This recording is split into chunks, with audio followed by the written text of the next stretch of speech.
Salut les mouettes. Aujourd'hui c'est un grand jour. Aujourd'hui on va enfin attaquer ce projet. Aujourd'hui donc on va transformer ce petit chaton en un pitbull assoiffé de victoire. On démarre le projet.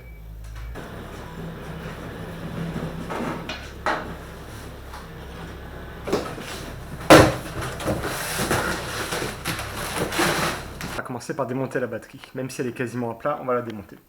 Sur une batterie, on démonte toujours le moins en premier et après le plus. Et quand on remonte la batterie, c'est l'inverse. On remonte en premier le plus et après on met le moins. Pourquoi? Parce que comme tout le châssis est connecté avec le moins, tout le châssis est à la masse. Si jamais je démontais en premier mon fil plus, il risque de toucher quelque part, il risque de rencontrer la masse. Parce qu'en se baladant, il peut taper à droite ou à gauche. Donc vu que la masse sera débranchée, il n'y a aucun risque. Et après au remontage, c'est l'inverse, on met le plus en premier pour éviter justement qu'il puisse rencontrer une masse quelque part.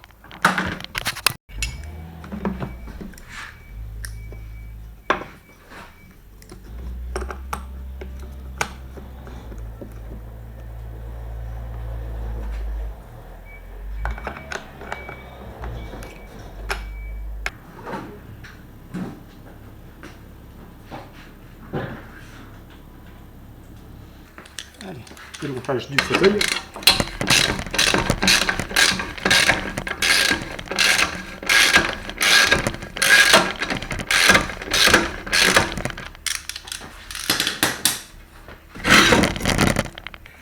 Bon, quand on se lance dans un projet comme celui-ci, il y a deux choses qui sont très importantes.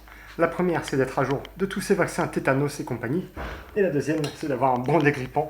Parce que je ne vous cache pas que les vis sont quand même bien grippées.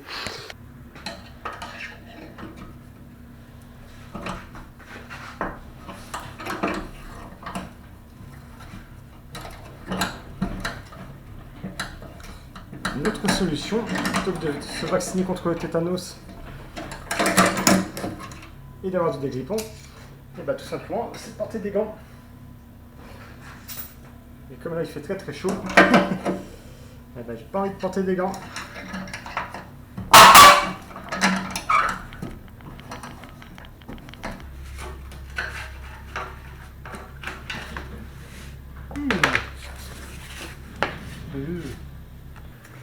Ça y est, je viens de retirer les deux petits marchepieds, les deux petites protections, ainsi que les écrous qui retenaient la partie du bas. Et par contre, sous le marchepied, on voit que c'est vraiment très sale. Forcément, il y a de la terre qui a volé en dessous là, pendant toutes les années de service de ce tracteur. Donc on va nettoyer ça. De possibilités, soit je sors dehors et je vais secouer dehors tout ça, soit, bien sûr, je prends le risque d'en mettre partout, soit j'y vais.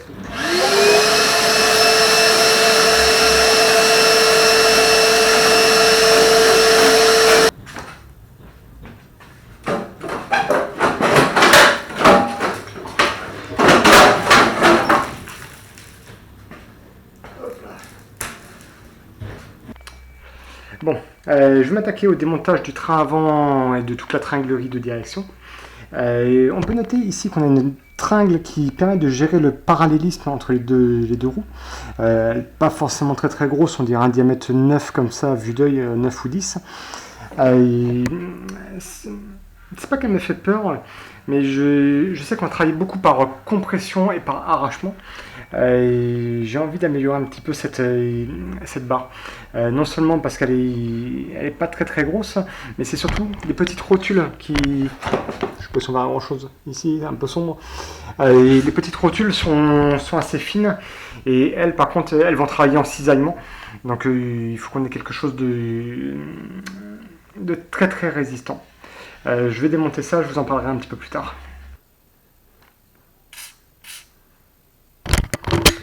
On a l'impression qu'il y a une poule qui a fait son nid dans le moteur.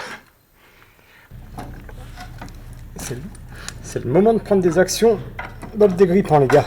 Je vais pas citer de marque, même si vous avez tous certainement reconnu la bouteille de dégrippant que j'utilise.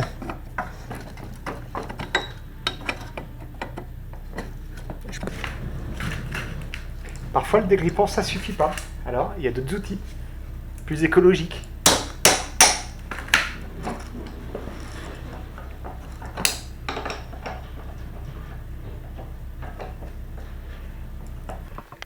Voilà, donc là ici on voit bien. On voit bien ici l'espèce de petite rotule à l'intérieur de ma barre. Et c'est elle qui me fait un peu peur. J'ai peur que ça, dans le temps, ça lâche. Avec toutes les vibrations.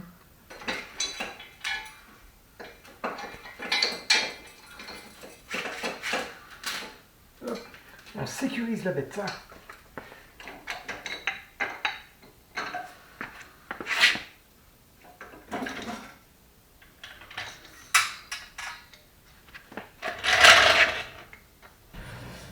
Bon, ça fait quelques minutes que je suis en train de lutter pour défaire les 4 vis qui retiennent le moteur. C'est une galère sans nom. Donc quand il y a des problèmes, il faut savoir trouver des solutions. La solution, ça passe par ça.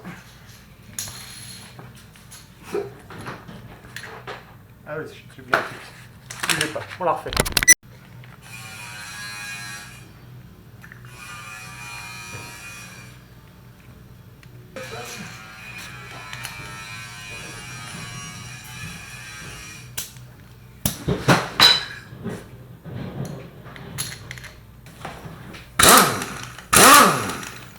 La solution, ça passe par ça.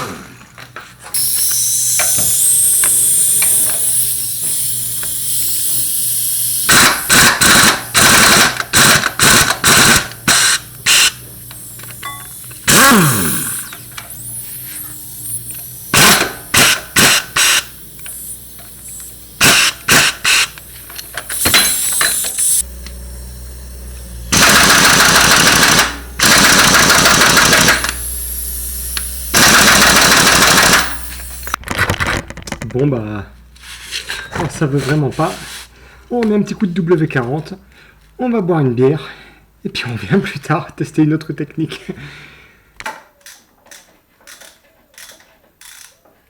Bon, le temps de boire une petite bière, le dégrippant a pu agir. Alors maintenant ça vient tout seul. Bon, ça fait 10 minutes que je suis en train d'essayer de lutter pour enlever la cloche d'embrayage des lames. J'ai essayé avec un grand bras de levier, en bloquant parce que j'ai le moteur qui est en train de tourner en même temps. Et la seule solution que j'ai trouvée, c'est... C'est ça. La clé à choc. Bon, alors là je viens de déconnecter tous les filets électriques. Et j'ai déconnecté le câble de l'accélérateur qui va jusqu'au carburateur. Maintenant, je vais juste vider le réservoir d'essence pour essayer d'en mettre partout. Et après, je pense que je pourrais sortir le moteur directement de son emplacement.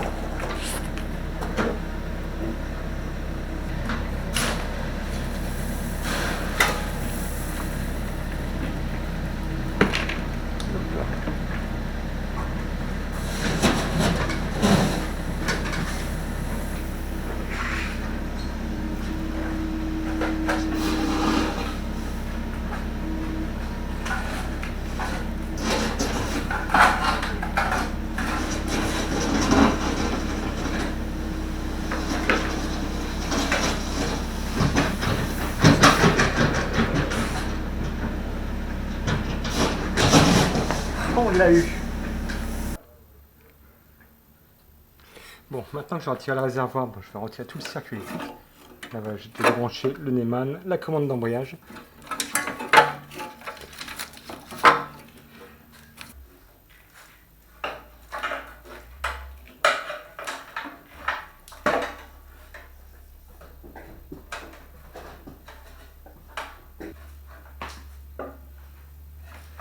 Bon, là j'enlève tous les câbles électriques qui ne me serviront plus à rien. J'essaie de les couper proprement, comme ça je pourrai en réutiliser sur d'autres applications.